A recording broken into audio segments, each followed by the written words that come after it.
ఇలా అన్ని వయస్సులో ఉన్నటువంటి మహిళలను ప్రత్యేకంగా ఆదరించి వాళ్ళను గౌరవించి వాళ్లకు అన్ని విధి విధానాలతో పూజను ఆచరించి ఉంచుకున్నాం.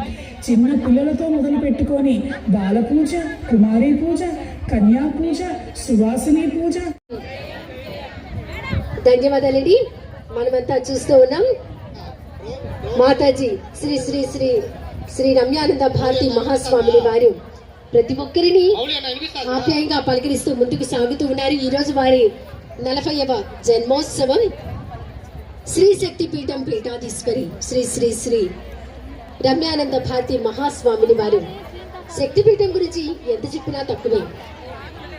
వెంకటేశ్వర కొండ, తిరుపతి కొండ రూపుదాల్చింది. శ్రీనివాసాయ విద్మహే సిద్ధేశ్వరాయ ధీమహి తన్న కాళీ ప్రచోదయాత్. నారాయణి సిద్ధేశ్వరి కాళీ అయి అవతరించాలని సంకల్పించింది. సిద్ధ యోగిని రమ్యానంద భారతి స్వామిని ఉపకరణమైంది. ఇక ఇంత చక్కటి వాతావరణంలో ప్రతి ఒక్కరూ ప్రత్యక్ష ఒక చక్కటి భావనతో అంతులేని ఆనందాన్ని, ఆధ్యాత్మిక ఆనందాన్ని మనం సొంతం చేసుకుంటూ మన ఇంటికి తిరిగి వెళ్దాం. మళ్ళీ ఎప్పుడప్పుడు వస్తుందా ఇంతటి అదృష్టం, ఇంతటి సౌభాగ్యం అని ప్రతి ఒక్కరూ అనుకోకుండా ఉండరు. కార్యక్రమం అయిన తర్వాత మీ మనసులో ఇదే మాట వినిపిస్తుంది. చూస్తూ ఉన్నాం మాతాజీ శ్రీ శ్రీ రమ్యానంద భారతి మహాస్వామిని వారు అందరినీ పలకరిస్తూ ముందుకు సాగుతూ ఉన్నారు. స్త్రీ శక్తి అనేది సామాన్యం కాదు అని, అది సృష్టిని నడిపించే మూల శక్తి అని మాతాజీ వారు.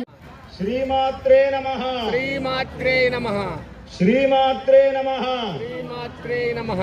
10,000 మంది ఒక్కసారి గట్టిగా చెప్తే ఎలా ఉంటుందో వినిపిద్దామా? శ్రీమాత్రే నమః, శ్రీమాత్రే నమః. మాతా మహారాజ్ఞికి గట్టిగా, మాతా మహారాజ్ఞికి, సద్గురు మహారాజ్కి, శ్రీ సిద్ధేశ్వరానంద భారతీ స్వామి వారికి, శ్రీ రమ్యానంద భారతీ స్వామిని వారికి శ్రీమాత్రే నమః. గట్టిగా చెప్పాలమ్మా, శ్రీమాత్రే నమః. దయచేసి కూర్చున్న వాళ్ళు ఎవరు లేచి ఫోటోలు తీయటం ఇవన్నీ చేయకండి. దయచేసి మనందరం క్రమశిక్షణగా ఉందాం. మనం గురువుల దగ్గర క్రమశిక్షణతో, భయంతో, భక్తితో, ఎంతో వినమ్రంగా వారి ముందు మనము వ్యవహరించాలి. దయచేసి ఈ వాక్యాలు మర్చిపోవద్దు. గురువు దగ్గర ఎప్పుడు మనం భక్తితో, వినమ్రతతో, అదేవిధంగా భయం కూడా ఉండాలి. గురువుని చూస్తే ఇవన్నీ కూడా మనం పాటిస్తూ వారిని మనందరి మధ్యలోకి స్వాగతిస్తూ వారి అనుగ్రహాన్ని పొందుదాం. గట్టిగా చెప్పాలి, శ్రీమాత్రే నమః.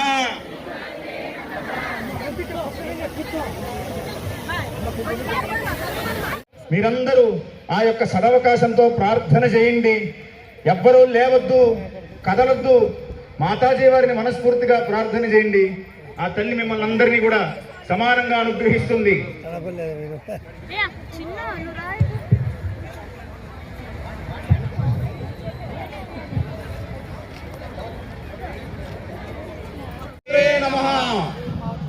శ్రీమాత్రే నమః, శ్రీమాత్రే నమః, శ్రీమాత్రే నమః, శ్రీమాత్రే నమః. శ్రీమాత అన్న నామంతోనే వశిన్యాది వాగ్దేవతలు లలిత సహస్ర నామావళిని ప్రారంభించారు. 1000 నామాలలోని ఈ శక్తి ఈ మొదటి నామంలోనే ఉందని భక్తులందరూ భావిస్తారు. నమాతు పరదైవతం అన్నట్లుగా తల్లిని మించిన దైవం లేదు. అంతా అసలు దైవమే అమ్మగా వస్తే ఎలా ఉంటుందో శ్రీమాతగా అవతరించిన లలితాదేవి జగత్తుకు తెలియజేస్తుంది. శ్రీమాతగా, జగన్మాతగా లోకములన్నింటినీ లాలించి పాలించింది. ఆ శ్రీమాత నేటి కాలంలో ధరించిన రూపంగా శ్రీ మాతాజీ శ్రీ శ్రీ శ్రీ రమ్యానంద భారతి మహాస్వామిని వారు. వీరిని భక్తులు శ్రీ మాతాజీగా భావిస్తారు. అమ్మతత్వం, అమృతత్వం అడుగడుగున గోచరిస్తూ శ్రీమాత ప్రతిరూపంగా శ్రీ మాతాజీ వారు మనందరికీ దర్శనమిస్తూ ఉంటారు. వారి కన్నులలో కరుణ, మాటల్లో మాతృత్వం, మాతృ వాత్సల్యం, తల్లి ప్రేమను గుర్తు చేస్తాయి. వారి దివ్యమైన మంగళమైన రూపం, మంత్రశక్తి, మహిమాన్విత వ్యక్తిత్వం, దేవీ తత్వాన్ని తలపిస్తాయి. అందుకని మాతాజీ మాతృ రూపిణి, మహాదేవి, అనంత శక్తి రూపిణి. శ్రీ మాతాజీ శ్రీ శక్తి పీఠాధీశ్వరి, మంత్ర మహేశ్వరి, శ్రీ శ్రీ శ్రీ రమ్యానంద భారతీ స్వామిని వారు 40వ జన్మోత్సవం జరుపుకుంటున్నటువంటి ఈ సమయంలో 12,000 మందికి పైగా సువాసినులతో ప్రత్యక్ష పూజలో పాల్గొనబోతుండడం ఒక అద్వితీయ ఆధ్యాత్మిక కార్యక్రమం. అమ్మ అందరూ నిశ్శబ్దంగా ఉండాలి. ఒక్కసారి చెప్పాలి, మాతా మహారాజ్ఞికి, సిద్ధేశ్వరానంద భారతీ స్వామి వారికి, శ్రీ రమ్యానంద మహాదేవి శక్తిపీఠ మహేశ్వరి, నమామి కాళికా రూపం శ్రీ రమ్యానంద భారతి. దయచేసి అందరూ కూడా కూర్చోవలసిందిగా మనవి. పూజలో పాల్గొనేటటువంటి